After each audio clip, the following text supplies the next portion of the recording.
Bueno, buenas noches.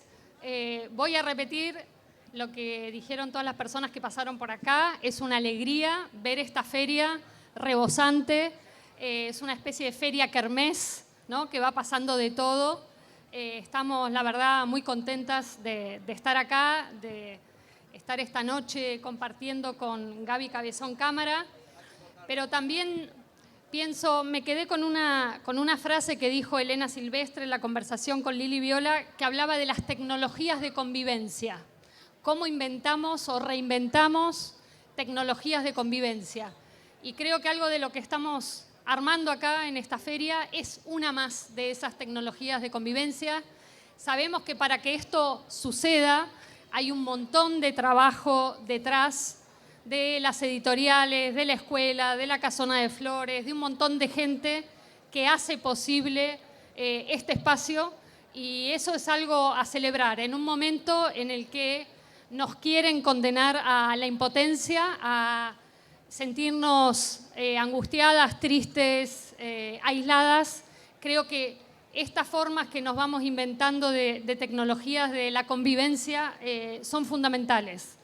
Quiero decir también que hay que celebrar la marcha que hubo este miércoles por la educación pública y hay que solidarizarnos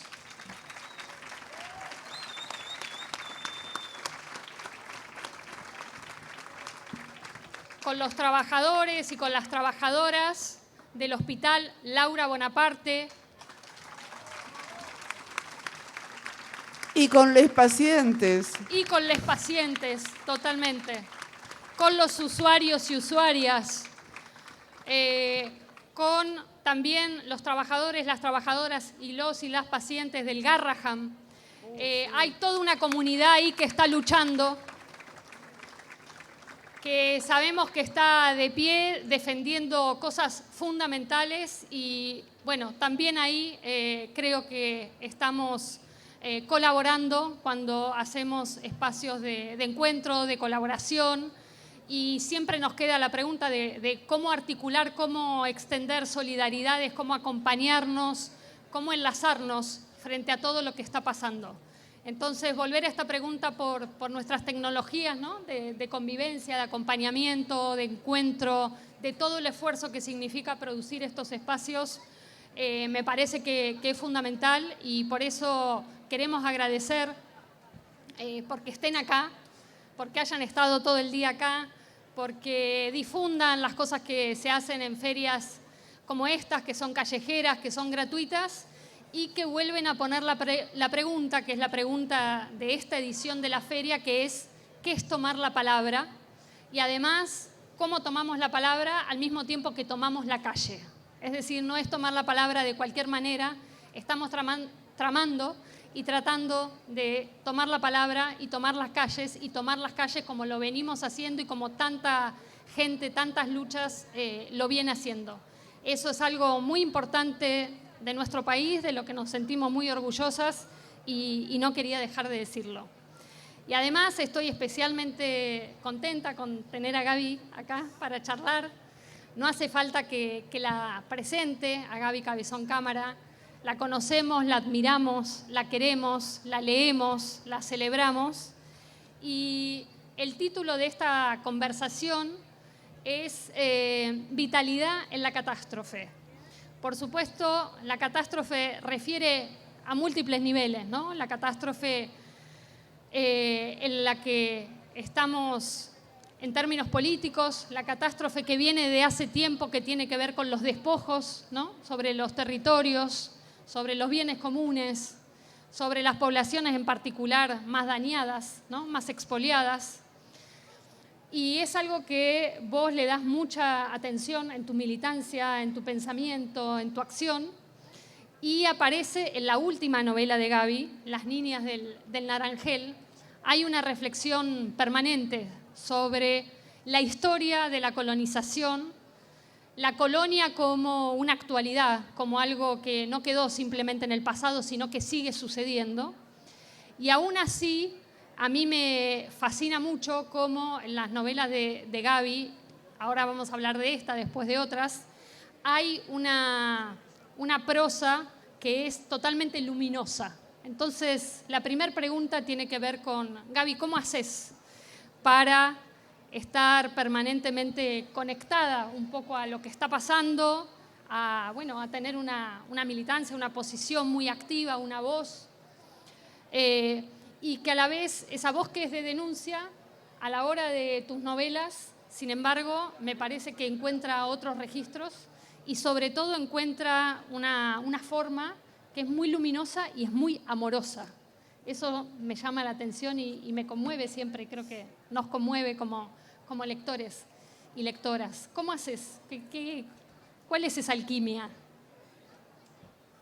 Bueno, para empezar, gracias por todo lo que dijiste, gracias por esta feria alucinante, gracias por estar acá, a todas, todos, todes, los que están, está hermoso. ¿Y cómo hago? No sé, por ejemplo leo, les voy a leer un poema de June Jordan, que es para tenerlo en la mesita de luz o en el espejo del baño. Se llama Invocación a las minorías silenciosas. Hey, vengan, salgan, donde quieran que estén, necesitamos reunirnos alrededor de este árbol que ni siquiera ha sido plantado todavía. ¿No es una belleza? Total. Por ahí leo muchos poemas. Por ahí les leo unos cuantos poemas, porque una de las cosas que hago es eso, leo poemas, que me parece de lo mejor que hay para leer en la vida. Hoy estuvo Susana Villalba acá. Si alguien no la leyó, tire todo lo que tiene para leer, incluyendo mis novelas, toda la mierda, y vaya y compre La Bestia a Ser. Es de lo más hermoso que leí en mi vida. Son 3 monólogos. Ajá. Un monólogo de un perro, el monólogo de un árbol y el monólogo de una piedra. Es alucinante. Te hace pensar cosas que no pensaste nunca, te hace detenerte en cosas que no te detuviste nunca.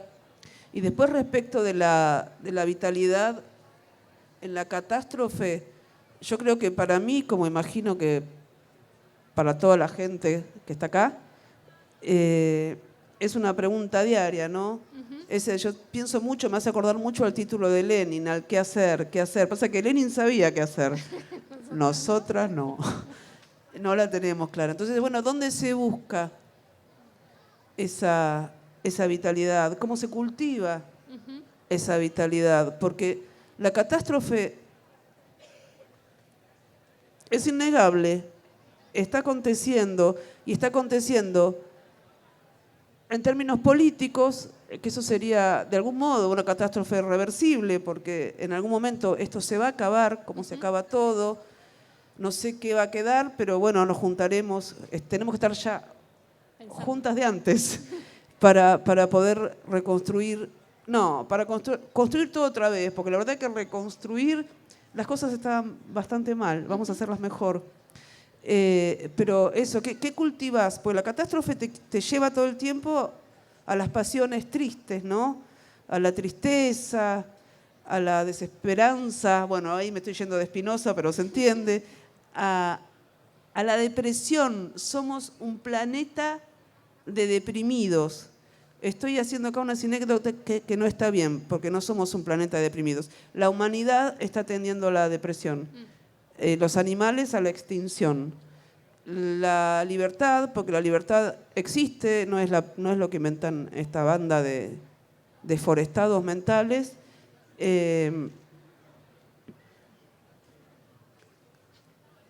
No tiene sentido, pierde el sentido. Bueno, nada, vamos a la depresión y a la ansiedad. Depresión, ansiedad. ¿Qué tenés? Depresión, ansiedad. ¿Cómo zafás? Clorazepam, Alplax, fluoxetina, lo que sea.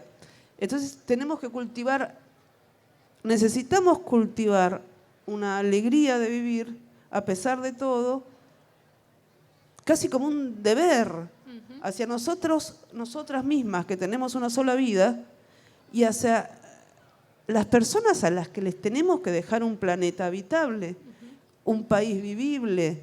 Pero esto de las personas a las que le tenemos que dejar un planeta habitable es resarpado, porque nosotras teníamos una certeza, quizás por poca información, seguro que por poca información, de que iba a haber un mundo en el que vivir.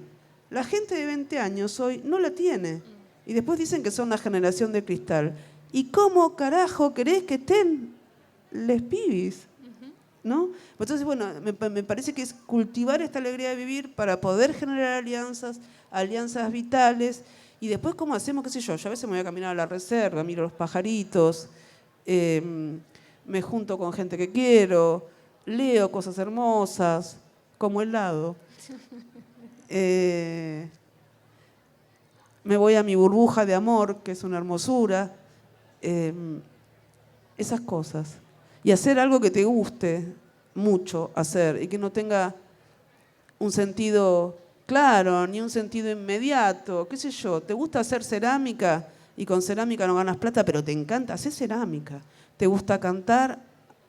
Anda a un coro. Digo, cultivar algo que te gusta cocinar. Genial, vamos todos. Cultivar algo que te haga feliz aunque no tenga sentido en términos productivos de ninguna índole, ¿no? Porque también nos captura esta cosa del consumo, la cosa de la carrera, de todos nos enganchamos en una que parece que hay que llegar a no sé dónde y ganar no sé cuántas cucardas. ¿Para qué?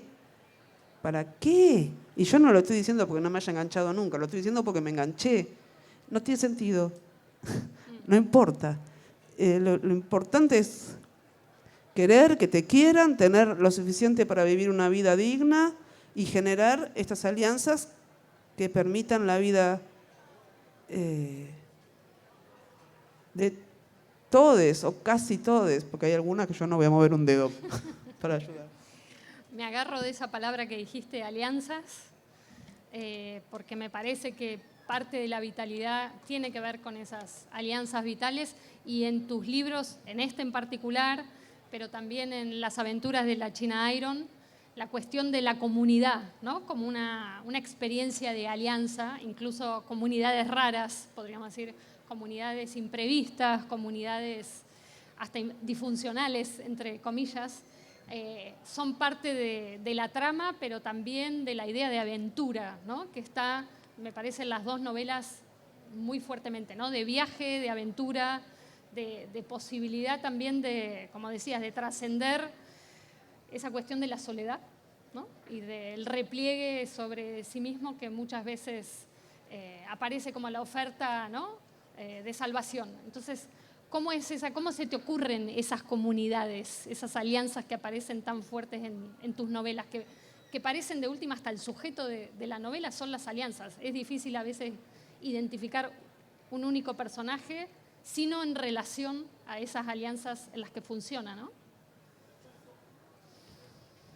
Y me parece que salvo esas historias de monjes que se van a una montaña y se quedan ahí 30 años solos y hablan con Dios y se iluminan y después no sé qué pasa, lo realmente transformador siempre es el encuentro con la otra, el otro. Lo que te transforma, lo que te cambia, lo que te permite expandirte, crecer y expandir tu vitalidad es el encuentro con leotre. Entonces, es siempre una pregunta, bueno, y ese encuentro, ahora viene el día de, ¿cómo le dicen ahora, el 12 de octubre? El de la diversidad, ¿no? De la diversidad se llama ahora. Bueno, pero estamos festejando la llegada de Colón a América. Llámenle como quieran, ¿entendés? Eso, qué diversidad, qué encuentro. Eso no es un encuentro, eso es el inicio del capitalismo tal y cual lo conocemos.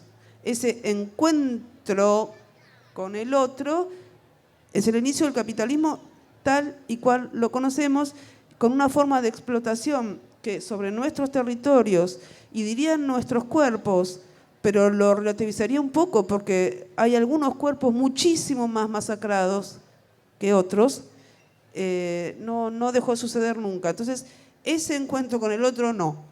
Un encuentro que sea amoroso y que nos permita existir a todos en nuestra en nuestras diferencias, pero las diferencias también, y esto me lo planteo, ¿no? Las diferencias de género, grados de racialización, clase, que son todas diferencias muy ásperas y que dan lugar a conflictos que son horribles, no las estoy minimizando, ¿eh? Pero digo, en este momento, con esta avanzada, con esta aceleración de la avanzada, de la expoliación, del saqueo, de nuestro carácter de gente y territorio sacrificable, porque no te fumigan con glifosato en la cabeza en Inglaterra, Alemania, Estados Unidos, no sé por qué hacen cualquier cosa ahí, pero te fumigan acá. Y nos parece casi natural. Y yo todo el tiempo me pregunto, a ver, hemos tenido una política de derechos humanos de trascendencia mundial. O sea, juzgar los crímenes de una dictadura y meter a sus autores, no a todos, faltan los intelectuales, falta la burguesía, pero a los milicos es un montón. Pero deberíamos lograr que se considere también que las personas que viven en Pergamino, La Matanza, Ramallo, para no ir muy lejos, pero podría hablar de toda Santa Fe, toda media Córdoba, bueno, toda la inmensa región de la Pampa, fumigarlas en la cabeza es igual de grave que si las metes en un campo de concentración, las torturas y las matás. Que sea por desidia y por desprecio y no por interés directo en aniquilarlas, no le quita gravedad ni criminalidad. Entonces venimos muy complicados, pero lo que está pasando ahora es una aceleración de eso y quieren sacrificarnos a casi todos. Es muy fuerte. Y estábamos hablando del encuentro con el otro. Bueno, ¿y cómo nos encontramos en alianzas que puedan resistir a este horror? ¿Cómo carajo hacemos? Yo me lo pregunto todos los días. Me despierto, tomo unos mates, miro por la ventana, acaricio a mis perros, que cada mañana es, ustedes vieron, una fiesta. Y ahí ya encuentro una pista, ¿no? A mis bestias, y yo soy bestia de ellos, o sea, esto es completamente recíproco, cada mañana, cada reencuentro les resulta una fiesta. Y ahí tengo como una pista, bueno, cómo hay que vivir, de manera tal que cada encuentro sea algo festejable, alegre. Es un ratito de fiesta, después no es que estamos todo el día de joda, pero esa alegría de volver a verte. Después, no, yo no sé, viste, qué hay que hacer. En las novelas se me van ocurriendo porque es ficción y escribo lo que me gustaría, no lo que yo soy capaz de hacer. No. Bueno, pero esa potencia de ficción en la novela también puede generar como imágenes, ¿no? que despiertan esta cuestión de las alianzas. A la vez, me quedo pensando en lo que decís, que los momentos de crisis a veces generan esto, búsqueda de más aliados y aliadas, búsqueda de espacios de encuentro, y a veces lo que hacen es segmentar en cuestiones de clase, de género, de racialidad, a eso iba. decías. Esas cuestiones, Sí. frente a esta brutalidad, tendríamos que ver cómo podemos encontrarnos, aún pese a esas diferencias, porque quieren reventarnos, quieren transformarnos en seres sin dignidad. Y a veces pienso en la crisis de 2001 y en todas las alianzas hermosas que explotaron en esa época. Yo estaba feliz, yo era una de las pocas locas de mierda que estaba feliz, sentía que se venía la revolución. Todo me parecía hermoso, había una asamblea en todas partes, era una belleza, se trocaban cosas. No había redes sociales. Total. Y las redes nos tienen adictos. Y las adicciones no son buenas. Yo estoy re a favor del uso recreativo de drogas, o recreativo, espiritual, experimental. Pero si estás adicto y no podés parar, son una mierda. Y esto así es una adicción que te están dando un premio cada tanto, que te pusieron un like, te pusieron 1000. ¿Y qué te cambió? Estás igual de sola, igual de aislado, igual de frustrada. Ni una mierda, es como una trampa, ¿no? Y nada, yo llamo a que tratemos de encontrarnos pese a esas diferencias que son enormes. Pero el enemigo es tan grande, tan bestial y tan cruel, ¿no? Cerrar un hospital psiquiátrico, por ejemplo. Ay, que son dos monedas, no tiene ningún sentido económico. Recortarle el presupuesto a las universidades, que no es nada el presupuesto de las universidades. Estuve leyendo notas que decían, en promedio el salario de los profesores es 2 palos. ¡Mentira! Eso si promedias el sueldo del rector con el del último ayudante, pero si lo promedias por cantidad de trabajadores, el promedio debe ser 600 lucas. Sí. No alcanza para vivir. Y todo lo que yo conozco, y yo misma cuando era profesora, ganaba lo que ahora serían 200. ¿Cuántos cargos tenés que tener para pagar el alquiler y una vida de subsistencia? 5, 6, no podés, No podés. no te dan las horas. Entonces Ahora, con esto que decís de las redes sociales, ¿hay algo que dificulta tomar la palabra en un momento en que aparentemente hay una facilidad como nunca antes, ¿no? Para decir lo que pensabas, para postear lo que querés mostrar, etcétera? La pregunta de la feria sobre tomar la palabra me parece que, a diferencia, por ejemplo, de la crisis del 2001, si pensamos en la crisis actual, aparece mucho más difícil tomar la palabra cuando es tomar la palabra en la calle, juntándote con otras y con otros y con otros, ¿no? Hay algo de esa tecnología que supuestamente es súper locuaz y que, sin embargo, hace cada vez más difícil tomar la palabra con un sentido, ¿no? y es que una manera de hacer que no valga nada la palabra es multiplicándola. No tanto en cantidad de personas que la usan, sino en cantidad de palabras por día. Si hay 1.000 millones de personas diciendo 1.000 millones de cosas todos los días, ningún mensaje vale una mierda de nada porque todo pasa. Y vieron que es así. Enseguida llega otro nuevo, no sé, en Twitter, que se llama esos quilombos que empiezan a escrachar a uno y después al otro, y qué sé yo, se pelean, se matan, al otro día están con otra cosa.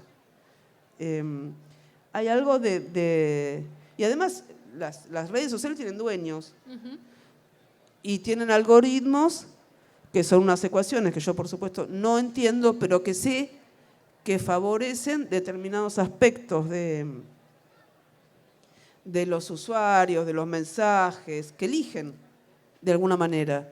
Y también que promueven, digo, si vos querés que te vaya bien una red social, si sos bastante mala persona en la red, por lo menos, es posible que tenga más éxito que si sos un amor que anda mandando todos los días unos mensajes preciosos.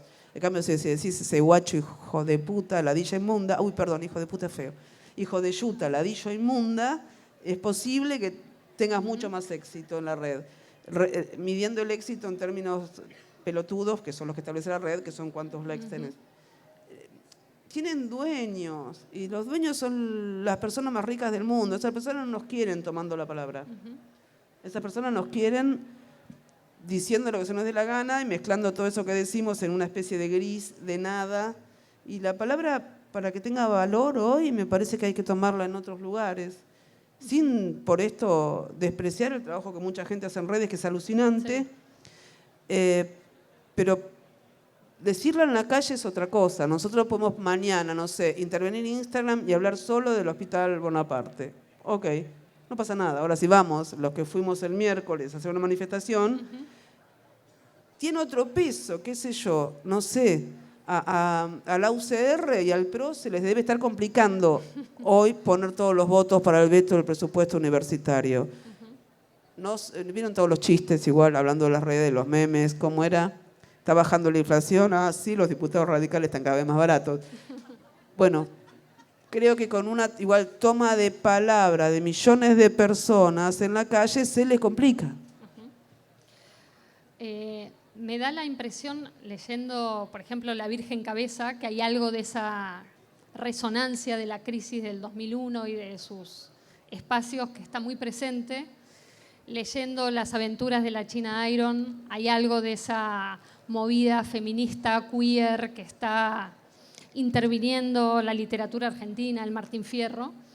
Y con Las niñas del Naranjel, estas discusiones que estás trayendo sobre lo no humano, sobre los territorios despojados, sobre los pueblos en esos territorios que históricamente han sufrido la colonización y siguen estando bajo dinámicas de colonización, que parece que en cada una de esas novelas hay algo de esa resonancia que es muy fuerte con lo que está sucediendo, ¿no? Como si algo de tu escritura se filtrara, pero a la vez en cada una me parece que vos hacés como un ejercicio de casi un perspectivismo, ¿no? Es decir, hay muchos puntos de vista que no son opiniones, sino perspectivas que construyen mundos distintos. Depende quién está hablando, depende quién está contando lo que está contando. Y en cada una me parece que no hay una voz que sintetice, que universalice, ¿no? Que está siempre ese perspectivismo, pero sobre todo en la última novela, ¿no?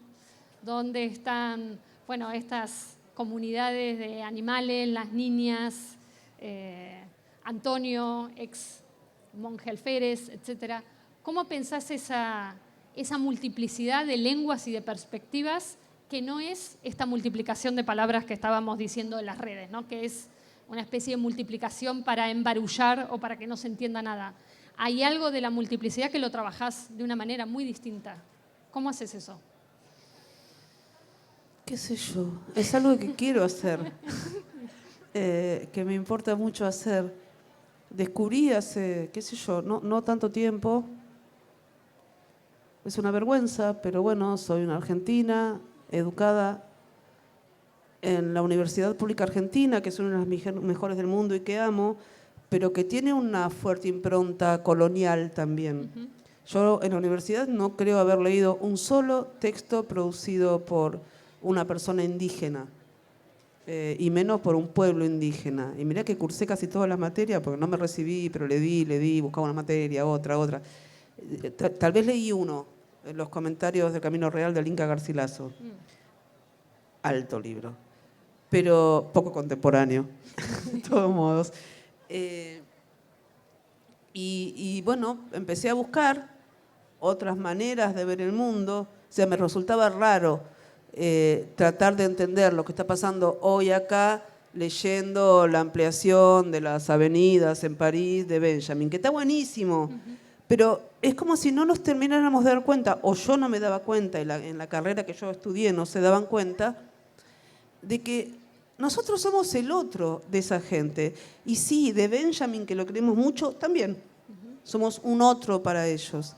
Fíjense que como hubo muchos genocidios espeluznantes, el Holocausto fue uno, espeluznante, horrible, es algo monstruoso, no sé cómo calificarlo. Pero la conquista de América también. Y la conquista de América, estoy hablando en su periodo histórico, en el primero, en el que la gente que vivía acá eran 100 millones de personas y 100 años después eran 5, en el que hay varias hipótesis de la que la glaciación que se produjo después del primer siglo de conquista de América se debió a que como murieron 95 millones de personas, crecieron otra vez los bosques, se refrescó la temperatura del planeta y eso produjo la pequeña glaciación que terminó produciendo una de las pestes en Europa, que ya no me acuerdo cuál fue. O sea, fue algo también monstruoso. Y a Adorno no se le ocurre preguntarse si se podía escribir poesía después de la conquista. A mí me parece una pregunta legítima en los dos casos, Teodoro. Hola. O sea, no solo lo que pasa en Europa, por monstruoso que sea, es condenable. Lo que hacen ustedes en América también es condenable. En África, ni hablar también. Bueno, y así podríamos seguir extendiendo, ¿no? Bueno, y yo empecé a caer en que ese relato que se quería universal, no era universal un carajo universal. El poder siempre tiene el truco de hacerte creer que su mirada del mundo y que sus intereses son universales. Y no son universales, nada es universal. Siempre hay múltiples perspectivas, distintos lugares en el mundo, nacés en distintas circunstancias, en distintos lugares, sometida a una historia diferente. Y entonces empecé a buscar saber qué pensaban y qué manera de ver el mundo tenían los pueblos indígenas de América Latina, básicamente. Y bueno, busqué, encontré a Ailton Krenak, a David Copenagua, a Moira Millán, a Daniela Catrileo, Liliana Ancalao, bueno, a un montón de gente. Y fue al Popol Vuh. Después ahí, a los compañeros que te van a ayudar. Sí, ahí a los compañeros te van a ayudar. Ahí a la vuelta. Ahí viene, mira. Y encontré otra mirada de mundo. Por ejemplo, relato de origen. El nuestro, el del Génesis, supongo que no se los tengo que contar, pero leí el relato de origen de los Mbua guaraní. En ese relato de origen hay un ser increado que se va creando y mientras se va creando va haciendo el mundo. No sé, se hace plantas de pies, entonces, bueno, se hace un suelo para pisar, por ejemplo. Es todo hermoso porque todo va sucediendo en una cosa como orgánica entre ese cuerpo que se va creando y el mundo que ese cuerpo va creando. Pero ese ser, ¿está solo como el nuestro? No, señoritas. Está acompañado por un colibrí que le da de comer con el piquito en la boca, lo cual da por hecho que está también una planta que tiene flores. Entonces está lo que en ese momento en que se creaban estas cosmogonías se podían pensar que eran los tres órdenes del mundo, los tres órdenes de la vida en el mundo, ¿no? El vegetal, el animal, el humano. Y ya empezamos distinto. Y yo contrasté, por ejemplo, esto, hay un texto de Santo Tomás de Aquino, un padre de la iglesia, y en él dice cómo va a ser el paraíso de los justos. ¿Saben cómo va a ser? Sin plantas ni animales, porque los humanos ya no los necesitamos, o sea, sin plantas ni animales. Es un puto desierto.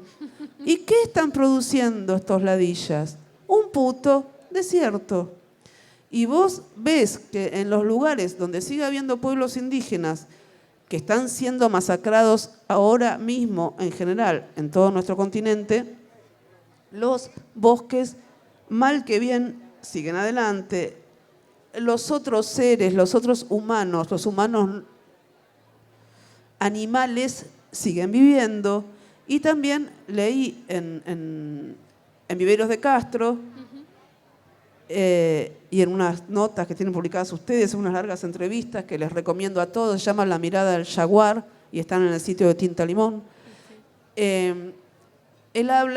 hace como una síntesis que yo imagino salvaje, por lo abarcativa, de la mirada de mundo de los pueblos amerindios. Y una cosa que yo tomo de ahí es esta cuestión de que él dice que en condiciones normales los seres humanos se perciben a sí mismos como humanos, a unos animales como cazadores, a los espíritus como una suerte de cazadores y a otros animales como presas.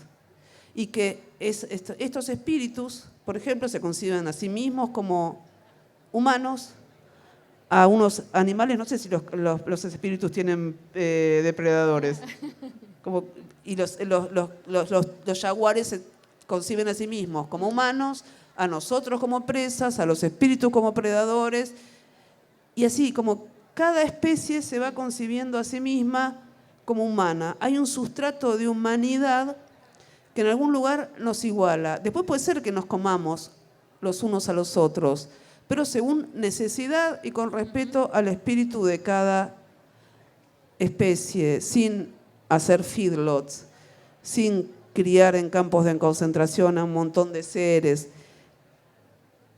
respetando eso común, esa base común que tenemos todos. Y es hermoso, porque es verdad que estamos hechos de lo mismo y que tenemos una base común. Esto de tomar la palabra. No somos los únicos que tomamos la palabra. No somos los únicos que hacemos canciones o poemas. No somos los únicos. Las ballenas, yo no me acuerdo cuáles ya, pues se me van confundiendo, pero las ballenas cantan, como sabemos. Hay una especie de ballena que además canta con rima. ¿Se entiende? Tienen rimas las canciones y les duran un año. Las ballenas y los elefantes tienen conciencia, tienen civilización. Probablemente todos los animales lo tengan, solo que se va descubriendo de a poco. Las urracas tienen distintos dialectos en los distintos lugares en los que viven, lo cual probablemente sean distintos idiomas. Vieron que eso de dialecto e idioma siempre es político y tremendamente despectivo. Las urracas tienen distintos idiomas, hablan distintos idiomas según dónde están, juegan, les gustan las cosas porque son lindas y nada más. Los elefantes y las ballenas tienen cultura, por eso cuando se observó hace relativamente pocos años un fenómeno de un montón de elefantes jóvenes vueltos locos, que de golpe atacaban pueblos en África. ¿Y qué había pasado? Habían dado permiso para cazar elefantes a partir de cierta edad, cazaban a los más viejos. Y las manadas de elefantes son llevadas adelante por las matriarcas más viejas. La manada que tiene a la matriarca más vieja tiene más conocimiento. Les enseñan las normas de conducta a los más jóvenes, pero además saben a dónde carajo ir a buscar agua cuando hay la sequía más espeluznante, porque a ellas se los enseñaron o porque lo vivieron, entonces se los enseñan a los otros. Tienen rituales de saludo. Hay un libro tremendo y hermoso de una periodista escocesa que se llama Cal Flynn. El libro se llama Islas del Abandono. Entre otras cosas, cuenta un montón de historias, de crónicas, en lugares donde ha pasado alguna clase de devastación feroz, atómica, química, bueno, cosas que hacen los ricos del mundo. Y ella va a ver que sigue viviendo en esos lugares. Y no sé, encontró tilapias, que son unos peces que pueden vivir en un agua que tiene radiación y químicos y no tienen oxígeno, se van adaptando, no sé, es muy flashero. Pero entonces, todas las historias que cuenta una de una isla cerca de Escocia, donde vivió una familia ganadera. Y bueno, se van muriendo los viejos, los jóvenes no quieren saber nada en vivir en esa isla, se van a estudiar, uno, no sé, es artista, el otro pintor, otro es abogado, que hacen otras vidas. Y quedan 2 viejos en la isla, y cuando los viejos no dan más, se los llevan ellos a no sé, Glasgow, ponele. Y en la isla quedan las vacas solas. A los 15 años, 20 años, las vacas ya son comunidades bastante organizadas que hacen cosas como rituales de duelo. El ritual de duelo es un montón de humanidad. Y claro, cuando las tenemos en feedlots, encerradas, las matamos todo el tiempo y todo eso, no llegan a expresarse. Pero quiero decir, tomar la palabra, hay un montón de gente en el mundo tomando la palabra, no solo nosotros, ¿no? Y eso me parece importante de tener en cuenta. Sino por amor y empatía, porque sin esa gente nosotros no podemos vivir, porque somos una red, somos carne de la tierra, necesitamos de todos para vivir. O sea, la ballena cuando caga da los nutrientes para que nazca el fitoplancton. El fitoplancton produce el 50% del oxígeno del planeta, amigo. O sea, no mates ballenas. La verga podrida de tu abuelo. No la toques. O sea, no hay que hacer nada. Hoy leía una cosa que están inventando que llaman ciudades esponjas. ¿Y saben qué son? Unas ciudades que tienen techos verdes, generan humedales.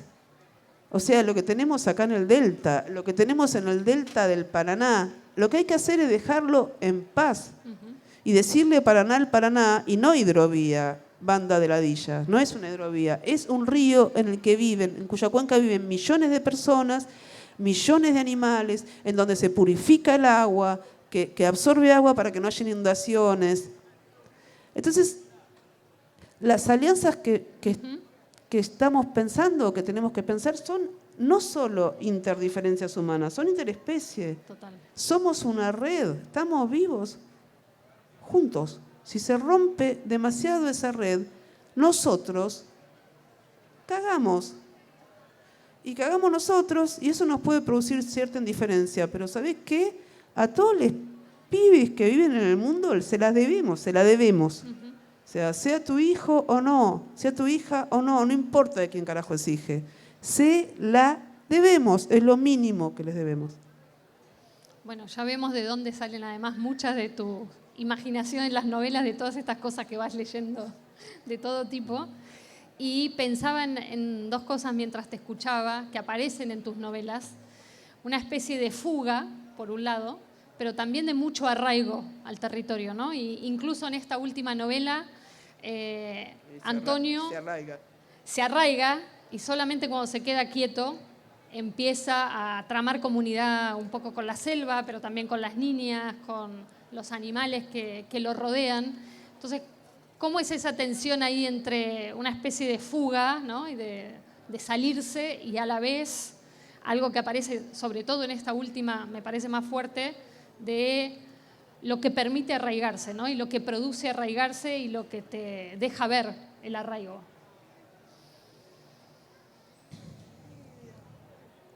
Me parece que la fuga es del mundo de mierda en el que nos han hecho vivir. Y el arraigo tiene que ver con la fundación de nuevas comunidades, que igual es complejo, ¿no? Porque, no sé, ¿quién no tiene la fantasía y las ganas de irse a un lugar a vivir en paz, donde pueda, no sé, cultivar, vivir en comunidad, que sea todo hermoso? Y no estás a salvo de que te incendien todo. Y no estás a salvo de que te hagan un pozo de fracking al lado. Y no estás a salvo de que te sequen el río o te lo desvíen o te hagan una represa y te dejen sin agua. O sea, es re loco pensar, pero te corren el río. Te lo corren. Cambian el cauce. Es como un momento histórico muy difícil.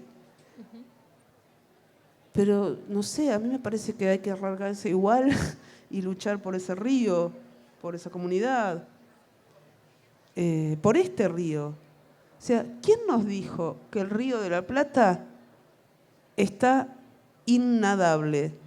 ¿Por qué no lo investigamos? Porque yo veo peces, debe estar contaminado, pero a lo mejor alcanza con no tirarle más nada y podemos nosotros, millones y millones y millones de personas, bañarnos felizmente todo el verano, que va a ser cada vez más caliente, bueno, ya sabemos, cada vez más trágico el calor. ¿Por qué no nos arraigamos defendiendo este río? La vida de este río, lo que vive en este río, y nosotros mismos en verano tomando mate adentro del río, birra, tomen lo que quieran, fumen lo que quieran, hagan lo que quieran, pero con el cuerpo dentro del río. Es un montón, está acá, es enorme, es bellísimo, no hay que irse a ningún lado, está acá. A la vez, Gaby, en las novelas tuyas, en esta también, en las aventuras de la China Iron en particular, siempre hay una historia de amor. Está la comunidad, pero siempre está la historia de amor. Yo soy re romántica y me la re banco, ¿entendés? Yo andaba buscando el amor año tras año tras año, ahora lo encontré. Estoy contenta. Qué lindo eso. Bueno, y la última pregunta para terminar. ¿Cómo elegís los finales? Porque es difícil cuando vas leyendo, ¿no? Se va construyendo toda esa trama tan múltiple de la que íbamos hablando, estas alianzas que proliferan, el paisaje, el arraigo. ¿Cómo haces esa especie de nudo para terminar la novela? Y no sé cómo puedo. Igual es bastante loco, porque vieron que escribir es a la vez una especie de exploración, por lo menos para mí, no sabe para dónde carajo voy, no sé qué va a pasar, y a la vez una construcción, pero es las dos cosas a la vez. Y en la medida en que vas escribiendo, medio a tontas y a locas, también como que esa escritura va marcando un camino. Por ejemplo, el final de esta novela, yo no lo tenía previsto para nada, pero cuando se me ocurrió me di cuenta que sí estaba previsto en la novela.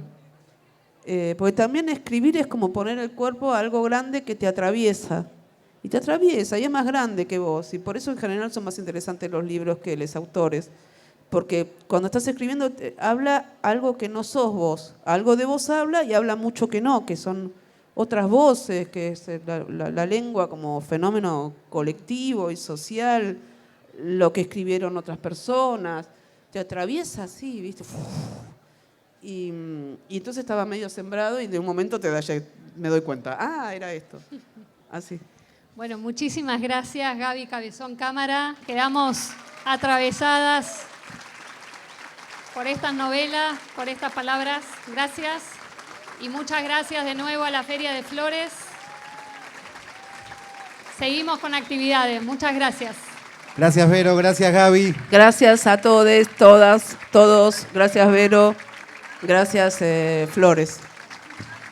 Vamos a pelear por nuestro río. Vamos, vamos. Vamos agradeciendo a todas las personas que hacen posible la Feria del Libro de Flores, a todas las personas que estuvieron en el escenario.